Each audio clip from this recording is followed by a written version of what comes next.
Guys, does your computer chair look like this? Many gaming chairs are actually made out of vinyl. And if you're vegan, you're probably not going to have one of the leather ones. Unfortunately, there is a drawback to vinyl in that it does deteriorate over time. Problem is, I still love my chair very much. It's very comfortable. But, you may not even care about the appearance.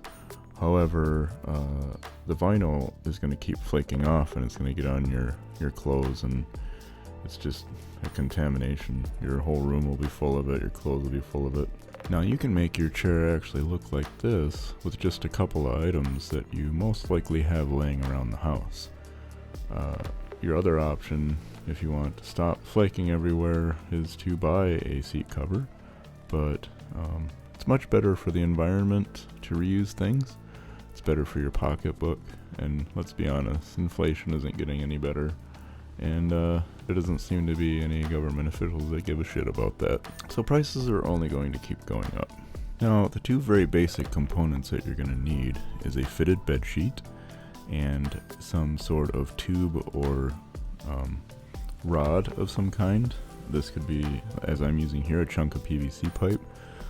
But this could be a cut-off broom handle, any number of things, as long as it doesn't have like sharp edges on it. I wouldn't use like a metal rod or anything like that. It has like rounded ends.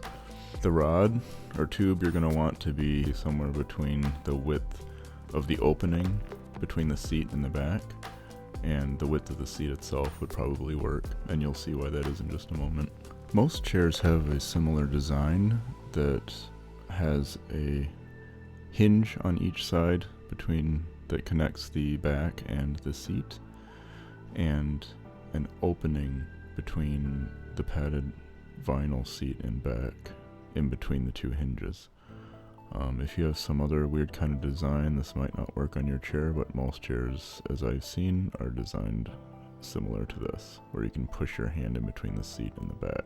The first step is going to be to drape the fitted sheet over the back of the chair and around the seat. Make sure there is enough material at the top of the back, hooked over the top, that if it gets pulled down a little bit in the process, that you have enough material for it to stay hooked properly, as shown here. Once you have it draped around the chair, you're going to take your rod or your tube, and you're going to take up some of the slack from the fitted sheet. Take it up from the bottom so it doesn't pull the back down, so there's going to be a lot more on the bottom. And bring up some of the slack and push the tube through the space between the back and the seat. Try to do so evenly. It's going to make things look a lot nicer when you're done. So even amount of material pulled on each side, basically. You'll also want to tuck some of the material through before trying to push the tube through, because that's going to make it a lot easier to push through. Once the tube is in place, go ahead and make sure that any wrinkles that you want out, if you're concerned with it looking nice, you can adjust things and get everything smoothed out how you want it. Once you're done with that, turn the chair around. You'll see that your tube should be there in a little bag of material. Give that a little tug so there's a little extra space. What we're going to be doing is taking up the slack from either side and tying it around and behind the tube.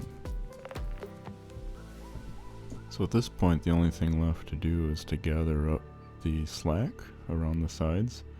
You're going to want to make sure and tuck the material above your controls on each side so that your levers are accessible. And then once you've done that, you can gather everything up, and you're basically going to loop each side underneath of and behind the tube and tie it behind the tube. So the tube creates the catch that the tie basically hooks onto.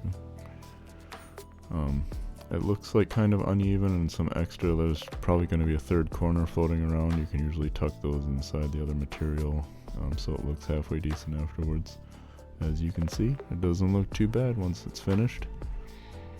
This does also work with the arms on the chair. My arms are detached. If you want to use the arms, this works just fine with them. it can fit between the arm and the seat. There's no problem if you want to use the arms. So there you have it. Zero cost gaming chair cover. No more flakes of vinyl on your clothing and your floor. Well, that's all for this video, folks. I hope you were able to get some benefit from this one. Maybe save you some money, keep your room a little cleaner. If you enjoyed this video, please give a like and subscribe. The more people that subscribe, the more YouTube's algorithm will help me help you. Thanks, guys. Peace out.